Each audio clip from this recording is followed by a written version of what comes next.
बहुत समय पहले की बात थी। गंगा किनारे हरियापुर नाम का एक गांव बसा हुआ था। उसी गांव में रामदीन नाम का एक कुम्हार मिट्टी के घड़े बना रहा था कि तभी वहां पर रामदीन का पड़ोसी सुखिया आ गया। अरे रामदीन, क्या हुआ भाई? बड़ी मेहनत से मिट्टी के बर्तन बनाए जा रहे हैं, क्यों भाई, क्या है? ये सुनकर रामदीन बुरी तरह से क्रोधित हो गया। अरे फिर से आ गया। कितनी बार कहा है सुखिया तुझे कि जब मैं काम करूं तो पीछे से ऐसे टोका मत कर। एक तो मैं वैसे भी गरीबी से जूझ रहा हूँ, बड़ी मुश्किल से जैसे तैसे मिट्टी के मटके और दीपक बनाकर परिवार का पेट पालता हूँ, और तू हर रोज आकर मुझे काम करते समय टोकने लगता है? सुखिया मुस्कुराते हुए बोला। अरे तुम तो बुरा मान गए रामदीन, ऐसे थोड़े ना गुस्साते हैं भैया। अरे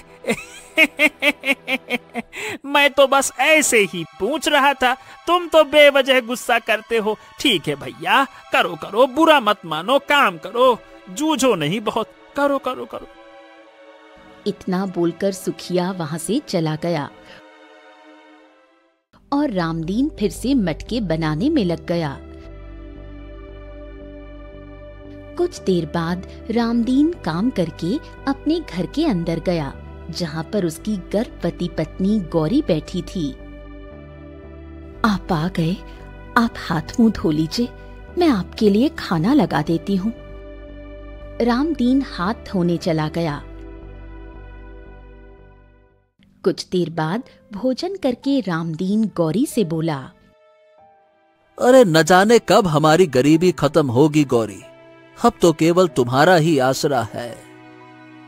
ये सुनकर गौरी चौंक गई। क्या मतलब? देखो गौरी, अब हम अकेले ही मिट्टी के मटके और दीपक बनाकर बेचते हैं। अकेले कितना करेंगे? अगर तुम एक पुत्र को जन्म दोगी तो कल को वो बड़ा हो जाएगा और मेरे काम में हाथ बटाएगा। इससे घर में धन अधिक आएगा और देखते ही देखते हमारी गरीबी दूर हो जाएगी। क्या कहती हो? अपने पति की बात सुनकर गौरी चिंता में पड़ गई। बात तो आपकी सही है, लेकिन अगर पुत्री हुई तो? ये सुनकर रामदीन के चेहरे पर क्रोध झलकने लगा। अरे तो कान खोल के सुन लो गौरी, तुम्हें एक पुत्र को जन्म देना है, पुत्र को। अगर पुत्री हुई तो मुझसे बुरा कोई नहीं होगा, ध्यान रखना तुम। ये सुनकर गौरी डर गई। आप तो ऐसे कह रहे हैं जैसे कि ये मेरे हाथ में है। मुझे इससे कोई मतलब नहीं है, मुझे पुत्र चाहिए बस। वैसे भी मैं गांव में सबसे कह चुका हूँ कि मेरी पत्नी गौरी सुंदर पुत्र को ही जन्म देगी। अगर कहीं गलती से पुत्री हो गई तो फिर गांव में मेरा हर कोई मजाक उड़ाएगा, समझ गई? इतना कहकर रामदीन गुस्से से वहां से चला गया।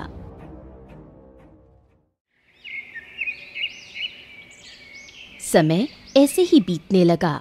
कुछ दिन बाद रामदीन मिट्टी के बर्तन बना रहा था कि तभी सुखिया वहां दौड़ता हुआ आया। सुखिया को देखकर रामदीन क्रोधित हो गया।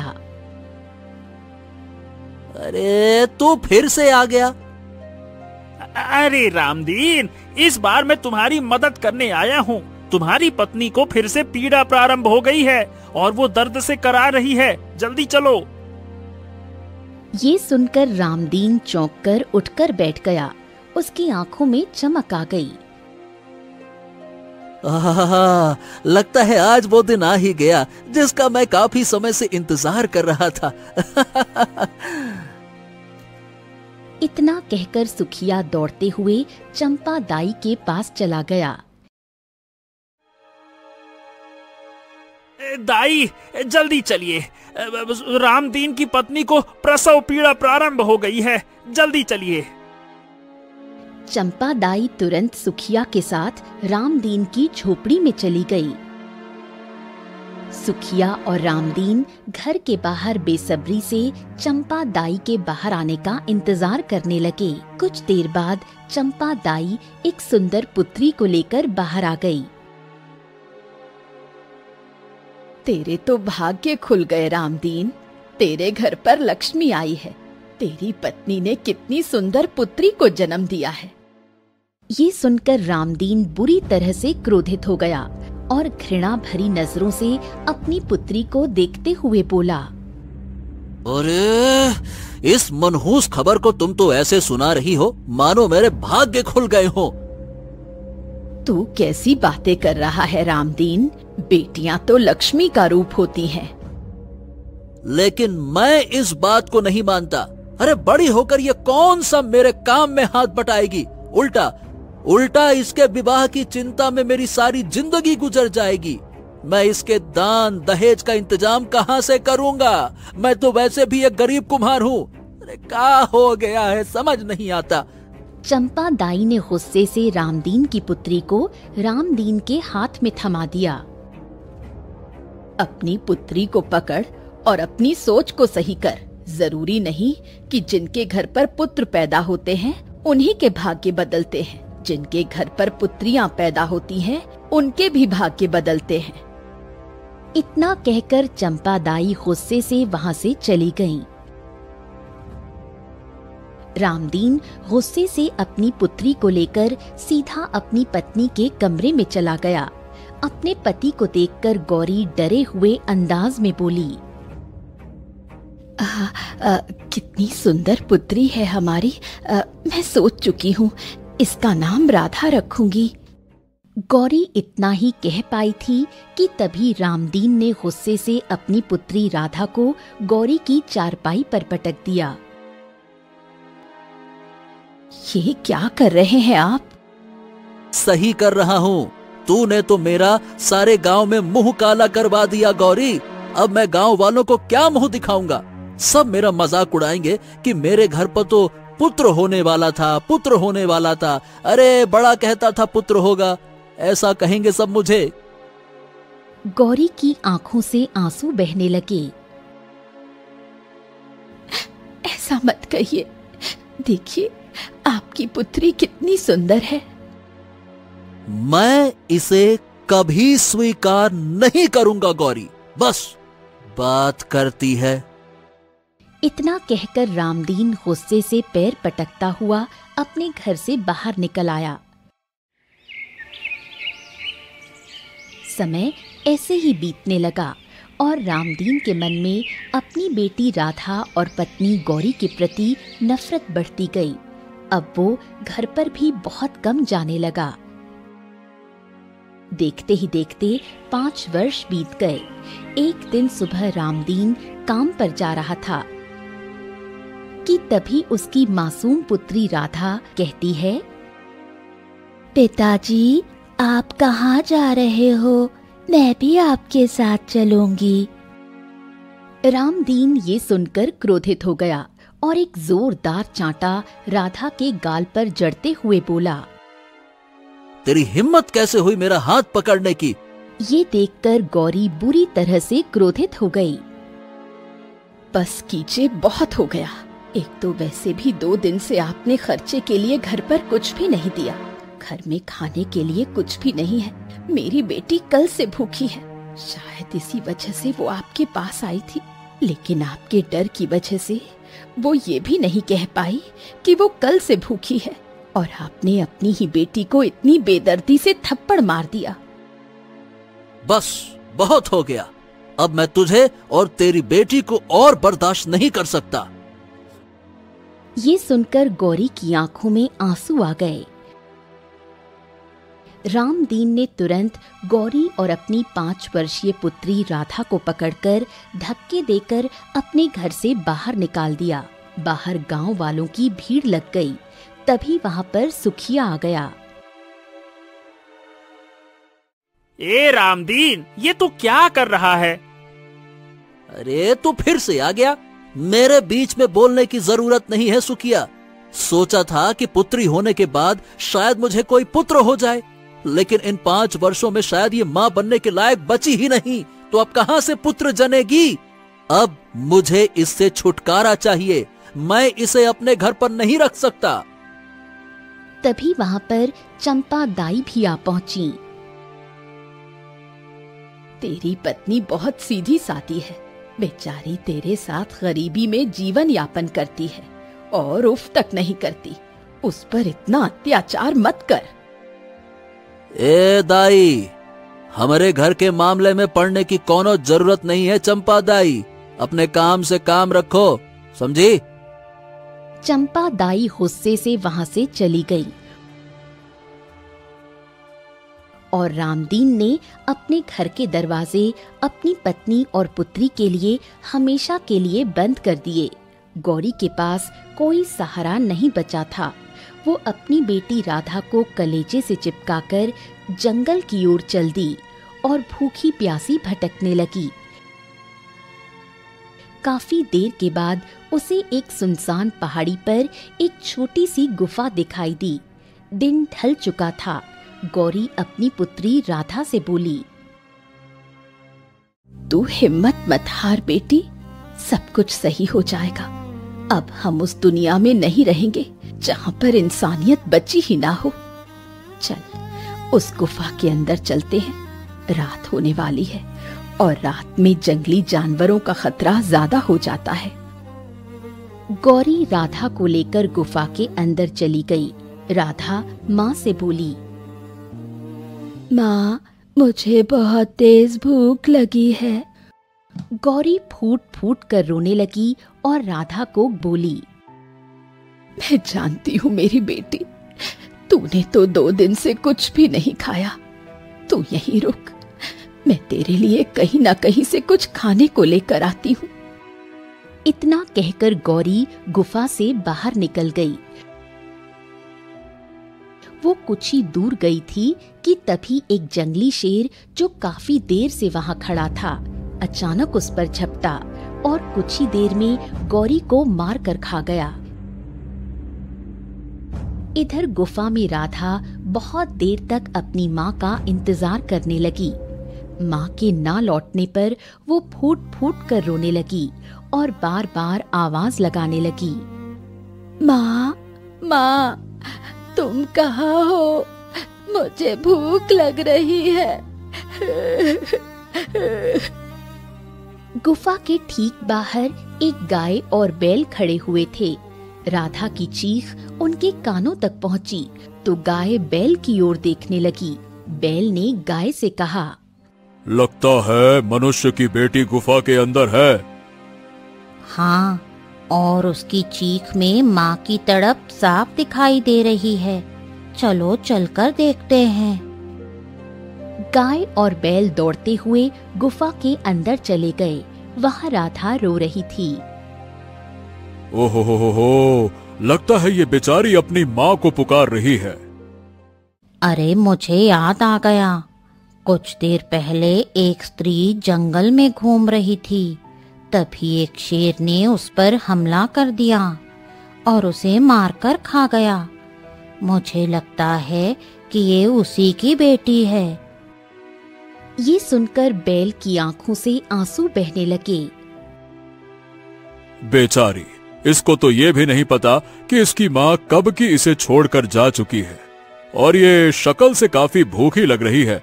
ए, तुम इसे दूध काहे नहीं पिला देती हो? रो मत बेटी, आज से मैं तुम्हारी माँ हूँ और ये तुम्हारे पिता। हम दोनों ही तुम्हारी परवरिश करेंगे। तुझे भूख लगी है ना? ये लो, दूध पी लो। मेरी माँ खाना लेने के लिए गुफा के बाहर गई थी। मैंने उन्हें बहुत आवाज दी, लेकिन वो अभी तक वापस नहीं आई। तेरी माँ ने ही हम दोनों को यहाँ पर भेजा है। वो कुछ दिन बाद वापस आ जाएगी, तब तक हम ही तेरी देखभाल करेंगे। इतना कहकर गाय ने अपना थन राधा के आगे कर दिया और बोली, ले, माँ समझकर मेरा दूध पी ले। राधा गाय का दूध पीने लगी। उस दिन से राधा गाय और बैल के पास रहने लगी। गाय रोज राधा को अपना दूध पिलाती और बैल जंगल से फल लाकर उसके लिए भोजन की व्यवस्था करता। समय इसी तरह बीतता गया। समय के साथ राधा को ये एहसास हो गया कि उसकी माँ अब इस संसार में नहीं रही। धीरे धीरे उसके संसार में केवल गाय और बैल ही रह गए, जिन्हें वो माँ और बाबा कहकर पुकारने लगी। ऐसे ही 20 वर्ष बीत गए। राधा अब जवान हो चुकी थी। एक दिन वो जंगल में फूलों से रंग बना रही थी। तभी गाय वहाँ आ गई और बोली, क्या कर रही है बिटिया रानी? माँ, फूलों से रंग बना रही हूँ। ये देखिए, मैंने पत्तों से कितने सुंदर खिलौने बनाए हैं। ये सुनकर गाय मुस्कुरा उठी। तुम में अद्भुत प्रतिभा है मेरी बेटी, और यही प्रतिभा तुम्हें बहुत आगे तक लेकर जाएगी। इतना कहकर गाय वहाँ से चली गई। राधा फिर से पत्तों के खिलौने बनाने में मग्न हो गई कि तभी उसके कानों में एक आवाज टकराई। अरे वाह, ये खिलौने तो बड़े ही सुंदर बने हैं, और जिस तरह से इनमें रंग भरे गए हैं, वाह वाह वाह वाह वाह, वो तो रंगों के तालमेल की बेमिसाल कारीगरी है। क्या मुजस्सिमा है, वाह वाह वाह वाह। राधा चौंक गई। कौन हो तुम? अजनबी मुस्कुराते हुए बोला। अब मैं इस राज्य का राजकुमार हूं, राजकुमार प्रताप। तुम अकेले जंगल में क्या कर रही हो? मैं अकेले ही अपने बाबा और माँ के साथ रहती हूँ। इतना कहकर राधा चुपचाप वहाँ से चली गई। राजकुमार पीछे से आवाज लगाता हुआ बोला, अरे सुनो, अरे सुनो सुनो, अरे भाई अपना नाम तो बताते जाओ, सुनो। राधा पीछे मुड़कर बताती हुई बोली, मेरा नाम राधा है। क्या तुम रोज यहाँ पे आती हो? मैं यहीं पर रहती हूँ, इसलिए आने जाने का सवाल ही नहीं उठता। मैं यहाँ कल फिर से आऊंगा। इतना कहकर राजकुमार वहाँ से चला गया। राधा गुफा के अंदर चली गई। गुफा के अंदर बैल बैठा हुआ था। पिताजी, ये राजकुमार किसे कहते हैं? तुमने 15 वर्ष इस जंगल में बिताए, शायद इसीलिए तुम जंगल के बाहर की दुनिया को नहीं जानती हो। सुनो, जिस तरह से जंगल का राजा शेर होता है, उसी तरह से राज्य में भी एक राजा होता है। समझ लो, राजकुमार उसी राजा का पुत्र होता है। बैल धीरे धीरे करके राजकुमार, राजा और राजाओं के बारे में बताने लगा और राधा बहुत गौर से सुनने लगी। कुछ ही देर में वहाँ पर राधा की माँ गाय आ गई। मैंने देखा कि आज एक राजकुमार जंगल में आया था। क्या वो तुमसे बात कर रहा था? मैंने राजकुमार की आंखों में तुम्हारे लिए एक अलग सी पसंद देखी। अगर वो तुम्हारे लिए विवाह का प्रस्ताव रखे तो क्या तुम स्वीकार करोगी? नहीं माँ, मैं आपको और बाबा को छोड़कर कहीं नहीं जाने वाली। ये सुनकर गाय और बैल दोनों एक दूसरे की ओर देखने लगे। अगले दिन जंगल में राजकुमार फिर से आ पहुंचा। कल मैंने अपनी माँ और बाबा से राजकुमारों के बारे में पूछा था। अब मैं जान गई हूँ कि राजकुमार क्या होते हैं। हैं? तो क्या तुम पहले नहीं जानती थी कि राजकुमार किसे कहते हैं? मैं तो कभी जंगल से बाहर निकली ही नहीं। मैं तो यही समझती थी कि यही संसार है। आखिर तुम रहती कहाँ हो? वो देखो, मेरी माँ और बाबा वहाँ रहते हैं। राजकुमार धीरे धीरे कदमों से गुफा के नजदीक गया और देखा कि उसके अंदर एक गाय और बैल थे। राजकुमार प्रताप बुरी तरह से चौंक गया और राधा के पास आकर बोला, उस गुफा के अंदर तो गाय और बैल हैं। हाँ, उन्होंने ही मेरी परवरिश की है। तुम जानते हो, बरसों पहले मेरे पिता ने मेरी वजह से मेरी माँ को अपमानित करके गांव से बाहर निकाल दिया था। मेरी माँ जंगलों में यहाँ तक आ गई, मुझे लेकर गुफा के अंदर रही और एक दिन खाना लेने के लिए बाहर गई, फिर कभी वापस नहीं आई। मैं भूख से बेहद तड़पती हुई अपनी माँ को याद कर करके रोने लगी। तब मेरे माँ और बाबा ने मुझे अपनी बेटी बना लिया और तब से वही मेरी माँ और पिता की तरह मेरी परवरिश कर रहे हैं। राधा की दुख भरी कहानी सुनकर राजकुमार को उस पर बहुत ही दया आ गई। कुछ देर बाद राजकुमार प्रताप ने राधा से कहा, मेरी समझ में नहीं आ रहा कि एक गाय और बैल, भला ये तुम्हारी परवरिश कैसे कर सकते हैं? तुम इन दोनों जानवरों के साथ कैसे सकती हो और उनकी भाषा कैसे समझ सकती हो? ये सुनकर राधा क्रोधित हो गई। मेरी माँ और बाबा के बारे में ऐसा मत बोलो, वो बात भी करते हैं। ये सुनकर राजकुमार प्रताप चौंक गया। तभी वहां पर गाय और बैल आ गए और इंसानी आवाज में बोले, राधा सही कह रही है, मैं इसका पिता हूँ, हमने ही इसकी परवरिश की है। जब इसकी माँ को मैंने स्वयं अपनी आँखों से शेर को खाते देखा था, तब ये बेचारी अकेली थी।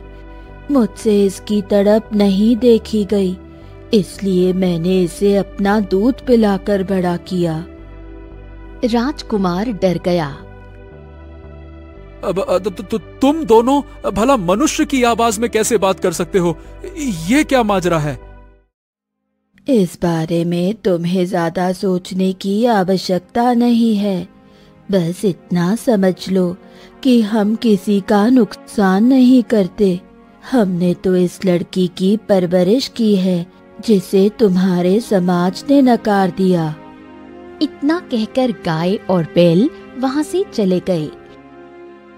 राजकुमार को राधा से गहरी हमदर्दी हो गई। उस दिन के बाद राजकुमार प्रताप रोज राधा से मिलने आने लगा। धीरे धीरे राजकुमार प्रताप राधा से प्रेम करने लगा और राधा भी राजकुमार प्रताप से प्रेम करने लगी। एक दिन राजकुमार प्रताप ने कहा, राधा, अब सच कहूं तो मैं तुम्हारे बगैर नहीं रह सकता, इसीलिए मैं आज ही अपनी माँ से तुम्हारे बारे में बात करूंगा। इतना कहकर राजकुमार प्रताप वहां से चला गया और अपनी माँ रुक्मिणी से बोला, माँ, मैं जंगल में रहने वाली राधा नाम की एक लड़की से प्रेम करता हूँ। जंगल में रहने वाली लड़की? राजकुमार प्रताप ने सारी घटना अपनी माँ को बताई। ये सुनकर रुक्मिणी भयभीत हो गई और बोली, कौन जाने वो कौन हो, और वो गाय और बैल, हो सकता है वो कोई शैतान, चुड़ैल या पिशाच हो। नहीं माँ, कैसी बातें कर रही हो? अगर वो शैतान या राक्षस होते तो राधा को मार देते ना, लेकिन उन्होंने उसकी परवरिश की है। रुक्मिणी गहरी सोच में डूब गई और बोली, ठीक है, मैंने आज तक तुम्हारी हर इच्छा पूरी की है, ये भी पूरी करूंगी, पर मेरी एक शर्त है। पहले मैं राधा से मिलूंगी, फिर राधा को मुझसे ये वादा करना होगा कि वो विवाह के बाद उन गाय और बैल से बिल्कुल नहीं मिलेगी। ठीक है। कुछ देर बाद राजकुमार प्रताप अपनी माँ रुक्मिणी के साथ जंगल गया।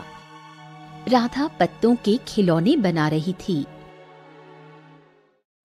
लड़की तो सुंदरता की मिसाल है।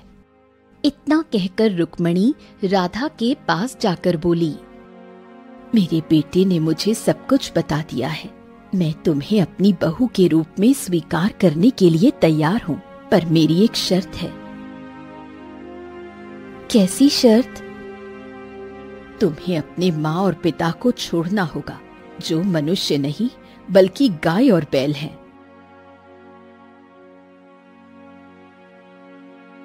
तभी वहां पर गाय और बैल आ गए। राधा उनकी ओर देखकर बोली, नहीं, मैं किसी भी कीमत पर अपने माँ और पिता को नहीं छोड़ सकती, भले ही आप मुझे अपनी बहू के रूप में स्वीकार करें या ना करें। नहीं बेटी, तेरा भविष्य जंगल में नहीं महल में है। तू हमारे लिए अपना भविष्य खराब मत कर। हाँ राधा, महारानी की बात मान लो। नहीं, मैं नहीं मानूंगी। तभी रंग बिरंगे प्रकाश में गाय और बैल साधुओं में परिवर्तित हो गए। ये देखकर रुक्मणी आश्चर्यचकित हो गई। बरसों पहले हम तपस्या कर रहे थे जब हमने देखा कि इसकी माँ को शेर खा गया और ये भटक रही थी।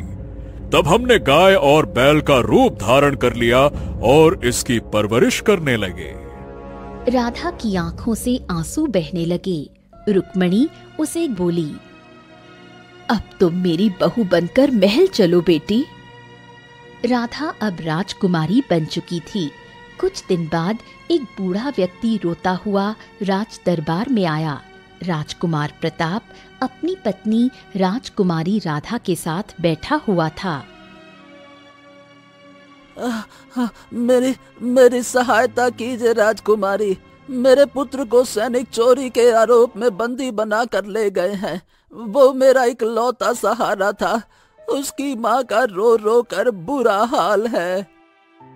राजकुमारी राधा उसे देखकर चौंक गई, क्योंकि वो कोई और नहीं, उसका पिता रामदीन था।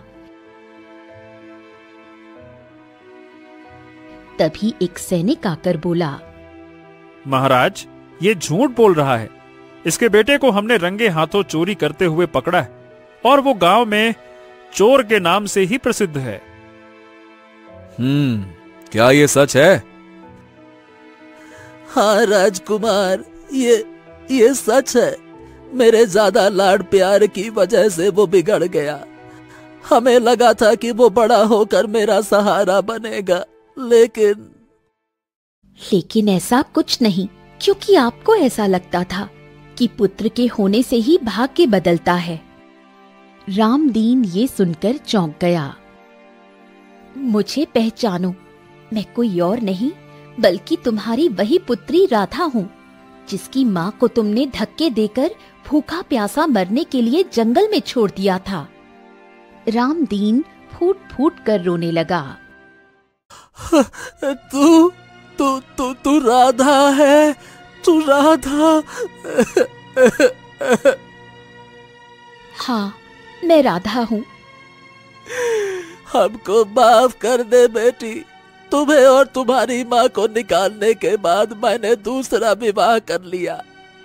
कुछ समय बाद मुझे एक पुत्र तो मिला, लेकिन जब वो बिगड़ने लगा तब मुझे एहसास हुआ कि हमने कितनी बड़ी गलती कर दी। माफ कर दे बिटिया, हमको माफ कर दे, हमसे गलती हो गई। मैं आपको कभी माफ नहीं कर सकती।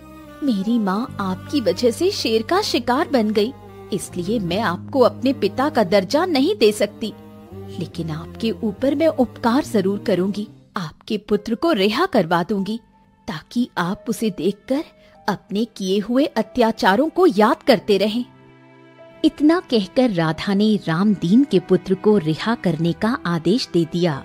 रामदीन अपराध बोध से भरकर अपने पुत्र को लेकर वहां से चला गया।